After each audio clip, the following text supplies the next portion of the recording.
Everyone, നമ്മളെല്ലാവർക്കും ഉണ്ടാവില്ലേ ഈ ഫ്രണ്ട്ഷിപ്പുകൾ അല്ലേ? അതുപോലെ തന്നെ ഈ 3 വ്യക്തികൾ ഇൻക്ലൂഡ് ആയിട്ടുള്ള ഈ ഗ്യാങ്ങുകളൊക്കെ ഉണ്ടാകും. അതെന്ന് പറയുമ്പോൾ ഒരു വേറെ ലെവലാണ്. ഈ ട്രിയോ സ്ക്വാഡ് എന്നൊക്കെ പറയുമ്പോൾ ഒരു വേറെ സ്പെഷ്യൽ ലെവലാണ് അല്ലേ? അതിൽ ഇൻക്ലൂഡ് ആയിട്ടുള്ള വ്യക്തികൾക്ക് അറിയാം അതിൻ്റെ ഫീലിംഗ് എന്താണെന്ന്. അതുപോലെ തന്നെ ഇൻക്ലൂഡ് ആയിട്ടുള്ള ഒരു വ്യക്തിയാണ് ഞങ്ങളെന്ന് പറയുമ്പോൾ എപ്പോഴും ഞങ്ങൾ കോൾ ചെയ്യുക, മീറ്റ് ചെയ്യുക ഒന്നും ചെയ്യൂല. ഒരാൾക്കൊരു ആവശ്യം ഉണ്ടാകുമ്പോൾ ഞങ്ങൾ അപ്പം അവിടെ അവൈലബിൾ ആയിക്കാരം. അങ്ങനെ ഇന്നലെ ഇൻസിൻ്റെ ബർത്ത്ഡേ ആയിരുന്നു. സോ നമ്മൾ ഡ്രീം കേക്ക് ജസ്റ്റ് ഒന്ന് സർപ്രൈസ് കൊടുക്കാണ്. ഇതാ കൊടുക്കുന്നത്.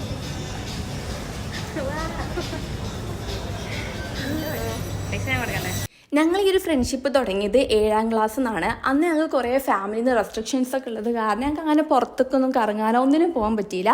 പിന്നെ ആഫ്റ്റർ ഞങ്ങളെ 10th ശേഷം പലരും പല കോളേജിലും പല സ്കൂളിലൊക്കെ ആയിട്ട് ഞങ്ങൾക്ക് കുറേ തിരക്കുകളൊക്കെ ഉണ്ടായതുകൊണ്ട് അങ്ങനെയും പോകാൻ പറ്റിയില്ല. ഫൈനലി ഞങ്ങൾക്ക് ഇന്നാണ് ഞങ്ങൾക്ക് കുറച്ച് ലോങ് ആയിട്ട് പോകാനുള്ളൊരു അവസരം കിട്ടിയത്. അത് ഞങ്ങൾ മാക്സിമം മുതലാക്കി. ഇവളെ ബർത്ത്ഡേനും ഇവളെ പൈസക്ക് ഞങ്ങൾ കേക്ക് വാങ്ങിച്ചിട്ട് ചെറിയൊരു ചോക്ലേറ്റ് ഞങ്ങൾ വാങ്ങിക്കൊടുത്തു. വിലയിലല്ലോ കാര്യം, ആ ഒരു സ്നേഹത്തിലല്ലേ. അപ്പോൾ ഇന്നത്തെ ഡേ ഇത്രേ ഉള്ളൂ.